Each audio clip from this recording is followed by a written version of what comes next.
I'm going to explain a comedy school anime called Shimoneta, a boring world where the concept of dirty jokes doesn't exist. Spoilers ahead, watch out and take here. A group of boys are hiding in an abandoned building, keeping themselves hidden from the light of the sun, the judging eyes of a cruel and oppressive society. Together, they relish in their piles of highly legal contraband babe mags. One of them is tearing through the centerfold of one. He hungrily declares that he's in for a pee-pee sizzler. Wrong move. Now the band around his neck is flashing. You can't see pee-pee sizzler. You said pee-pee sizzler too. His friends as idiotic clamor all have their neck devices sounding off an alarm, and in no time at all, a SWAT team comes bursting through the window. The boys are electrocuted, struck with batons, and apprehended. But worst of all, their babe mags are promptly razed to the ground. Welcome to modern-day Japan, where I've seen language and materials have been completely outlawed. The citizens are required to wear devices on their necks called digital peacemaker terminals, PMS, to track their words, so anytime they say something, your 10-year-old cousin will want to have their vocabulary. The government will be alerted and the potty mouth will be captured. This decree has led to Japan becoming the purest country with pristine public morals, enabling the youth to live upstanding lives with sheets that hardly need washing. And now Tenkeichi Okumura is taking his entrance exam at Tokuoka Academy, which stands at the top of the academic moral ranking system. But that's not the reason he's striving to get in. It's because of Anna, the love of his life from childhood. Days later, Tenkeichi rides the train, elated by the thought of finally meeting Anna. While he's excitedly imagining just how pretty she looked, his fun is spoiled when he catches a man, no boy, a big boy, staring at him. His excitement is promptly replaced with dread as he wonders if this does a predator out to get him. Though he perishes the thought. A woman quickly accuses the boy of touching her. Bum area, this catches the commuter's attention, and the boy vehemently denies the accusation. Sultanic Peach is just a bystander. He thinks about doing Anna proud. He puts on a bandana and slightly takes the blame for touching the ladies. No circle. He drags her out of the train so she can turn him in, and once outside she gets mad at him for ruining her chances for making money out of the guy in the train. Unfortunately, Tenkeichi's heroic deed quickly backfires when she starts calling the security guards on him. But just as he's getting cornered, a divine intervention appears. And that divine intervention comes in the form of a woman, stood upon the platform while wearing an underwear over her face and towel drape over her body. Her name is Blue Tundra. She makes her entrance by shouting out a dirty word.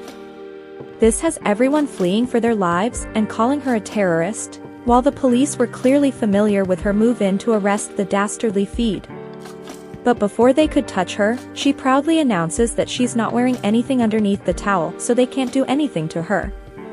With the force effectively mobilized, Blue Tundra proceeds with disseminating her parting gift by raining indecent images down into the repressed and deprived citizens. Suddenly, she approaches Tenkeichi, assuring him that she'll handle things before reminding him that he'll be late for the entrance ceremony. Before he could ask how she knows this, she runs away, leaving Tenkeichi to escape the station during the entrance ceremony techniques in Cloud 9 as he can finally see Anna in the flesh, while she makes her opening speech. He shamelessly replays her speech, even in the classroom, which he can project with his digital wristband. While daydreaming about her, a creepy girl suddenly emerges from between his legs. After quietly introducing herself as Fuka, she asks him a peculiar question. How are babies made? As awkward as this whole ordeal is, there are other classmates also curious about the answer since Tokyo has completely sheltered them from learning these things. And Tenkeichi, being a transferee from a low public moral school, is expected to know the answer to this. He tries to play it cool and give her the same textbook answer about a man and a woman falling in love, holding hands, yada yada yada. No, Yuka doesn't accept this answer since love's too arbitrary a concept and quietly insists that he satisfy her curiosity. She's been pursuing pregnant women in a gynecologist clinic, hoping to get her answers, but none of them ever gave her a straight answer. She was eventually banned from the clinic. While she's giving him the choice between explaining and demonstrating baby making to her, Yuka's promptly smacked in the head by the vice president of the student council, Kijo Ayumi. The bespectacled, no-nonsense girl tells Tenkeichi that the council wants him to be their general affairs manager in training. He eagerly accepts this, but suddenly Yuka comes back to life, and while her face is basically pressed up against his crotch, she brings up her hypothesis. The man's quote-unquote hose is the key to pregnancy. In the council meeting, Tanuki gets mesmerized as Anna Nishikonomiya introduces herself to him. She says that she's been eagerly waiting for him, but the boy beside her butts in and says that he doesn't see the eagerness in Anna's expression at all. Tenkeichi shocked when he sees that it's the same guy from the train. He demands to know what he's doing there, and as it turns out, he's the secretary-treasurer of the student council. His name is Gariki Raiki, Tenkeichi's senior. Anna then diverts their attention back to the agenda and invites Tenkeichi to become one of the protectors of the school's public morality. He accepts the position without hesitation. But he asks why he got chosen when his alma mater is at the bottom of the morality ranking. Anna says it's the exact reason why the school is facing a morality crisis, because of an anonymous criminal called Blue Tundra. She's been traumatizing people left and right in the First Purity metropolitan area with her obscene tricks. Anna fears that there will be a decline in public morality if Blue Tundra is not apprehended. But the problem is that Anna doesn't even know what indecency means. She's never been exposed to any form of obscenity. That is, until she encountered Blue Tundra. The feeling she got after getting exposed to such vulgarity, it was something that Anna couldn't even put into words. Upon hearing this, Tenkeichi praises Anna, telling her that she's a paragon of purity. With confidence, Anna says that because Tenkeichi is the most corrupt in Coronal High School, he will know what indecency is. Tenkeichi takes on the challenge with the utmost eagerness. He shares his goal of getting closer to Anna and becoming a better man through his journey. Anna smiles, seemingly impressed by him. Then she tells Ayumi to showtime to teach you the ropes. In a deserted restaurant, Ayumi encourages Tenkeichi to talk about anything. Then she praises his acting during the student council, specifically his impressive statement about taking the job, weirded out. Tenkeichi drinks water to hide his unease, but Ayumi continues and declares that he's everything she had hoped for and that he's a man with steel balls. This unexpected indecent statement from her causes Tenkeichi to spit out his drink. But Ayumi doesn't stop there. She even jokes that spurting on her face when they're just getting started isn't a good sign of stamina. The dirty jokes throw it on Tenkeichi into a spiral of confusion, until he sees the mask she proudly wears in her face. It's a piece of women's underwear. Horrified, Tenkeichi yells but can't finish his sentence. Ayumi arrogantly announces that she's the naughty terrorist Blue Tundra. She makes a lewd movement, having fun with her dirty jokes. However, Tenkeichi is not enjoying it and ends Zircon by calling Peacemaker Control to report her. Ayumi dives to stop Tenkeichi. While struggling to make the call, Takechi sees a waiter and tells him that Ayumi is Blue Tundra. The old man's reaction is only a cold acknowledgement that he knows what exactly Ayumi is. Once he's calmed down, he makes it clear that the only goal is to be closer to Anna and nothing else. Truth be told, Ayumi expected Tenkeichi to be corrupt, just like his notorious father, Akuma Zanjiro. But it turns out that the momentum Tenkeichi laid eyes on Anna, he wanted to change from being a corrupt boy to an upstanding man, in the face of his expression of true love. Ayumi loves hysterically before menacingly telling him that she can't just let him leave now that he knows who Blue Tundra really is. A few moments later, Tenkeichi finds himself bound to a chair. He tries and pleads to be released, but Ayumi has another priority. That priority is to ask him to be a member of SOX, the group she founded.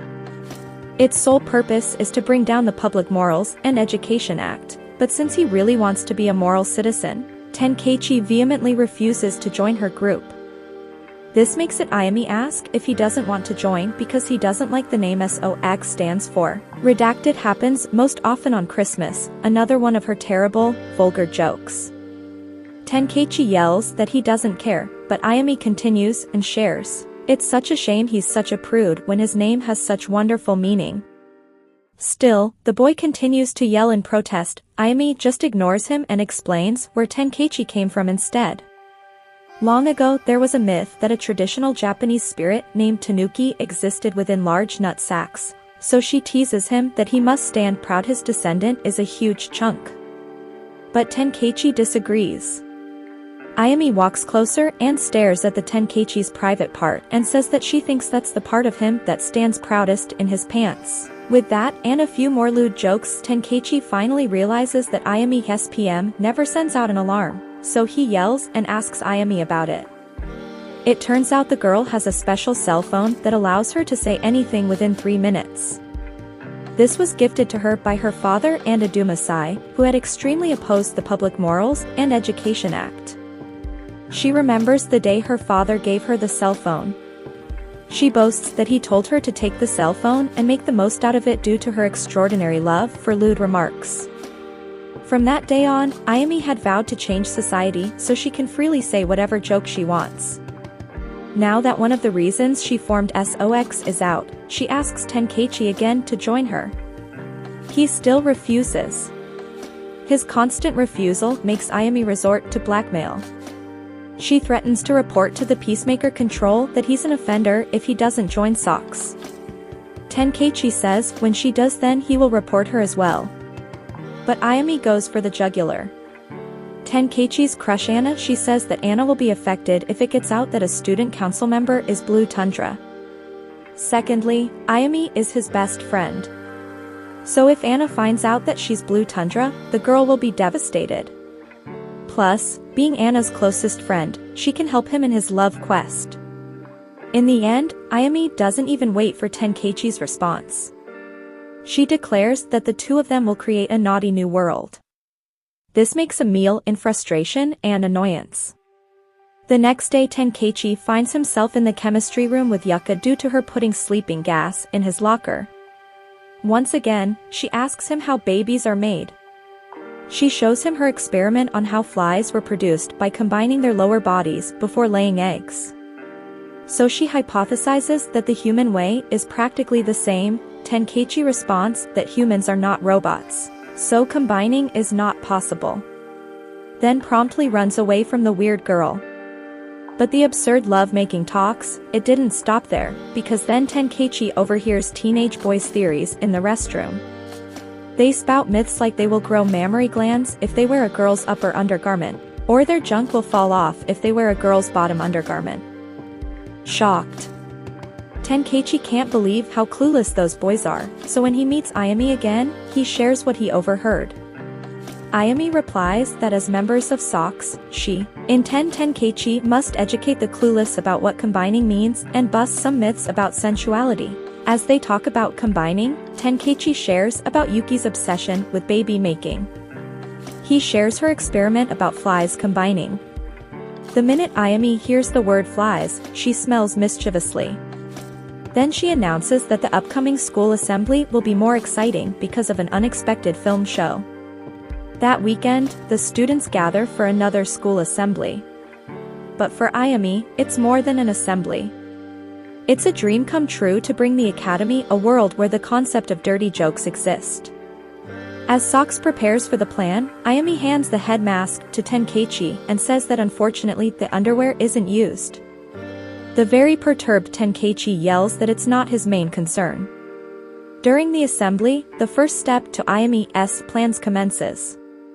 Countless lewd pictures rain down from the ceiling, wreaking havoc in the students' emotions. Ayami takes advantage of the ensuing chaos and diverts Anna and Reiki outside the auditorium. For the second part of her plan unlocked, it's time for the main event. Ayami plays a stimulating film about quote-unquote combining two flies. This invokes unexplained feelings from the students, achieving Ayami's goal. Outside, Tenkeichi pretends to be Blue Tundra to distract Anna and Reiki. His conflicting emotions confuse him. A part of them knows that everything he's doing is wrong, but he can't deny that he feels satisfaction when he defies the law. The day after the successful mission, Ayami and Tenkeichi reconvened to enjoy their victory. To be more accurate, Ayami celebrates while Tenkeichi in a bad mood. She keeps yelling good puns, to her accomplice's annoyance. Still, she congratulates him for doing a good job of distracting Anna and the rest of the council.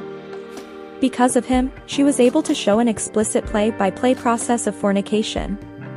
She is sure that even the densest student has connected the dots of how pregnancy really works. She says this while playing with her food, inserting a chocolate stick in and out of a vanilla-filled biscuit, another dirty joke. When Tenkeichi calls her out, she coyly responds that it only looks dirty because his mind is. He continues to frown as she grins, and teases him about what he drew on the gymnasium hall. Then revealed that Ayami instructed Tenkeichi to draw a man's private part, but instead he drew a symbol for an electric plant. She pokes fun at him until Tanner Kichis, frustrated, screams ring out of the restaurant. At the council meeting, the electric plant drawing confuses Anna. She expresses her worries about the major attack that happened during the assembly. Meanwhile, Tenkeichi continues to be racked with guilt as he listens to Anna's concerns. It turns out that the film Ayami showed regarding combining the flies still doesn't make sense to Anna and Reiki. However, the rest of the students in the campus sovereignty that it has obscene meaning. So he glares at Tenkeichi and accuses him of knowing about the video, saying that he will never trust the son of an anarchist. Ayami then reveals that Reiki did a background check on Tenkeichi the day they met on the train.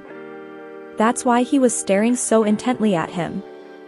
Reiki had been tailing him this whole time, and as Ayami points out, even though Tenkeichi saved Reiki there, the senior still acting all proud, put on the spot. Tenkeichi has no choice but to explain why he has come to the academy. He declares that he is indeed the son of the radical Akuma Zenduro. When he was a kid, his father taught him how to live a life where lewd jokes existed. His father used to tell funny jokes, so that's why he loved him. However, after his father fought for the freedom of indecent jokes, he was arrested. This left Tenkeichi without a father and got an awful lot of judgment from other people. He also had to move to a different school. The loneliness and the isolation drove down Tenkeichi to hate not just dirty jokes, but his father too. Tenkeichi first met Anna in the school he transferred to.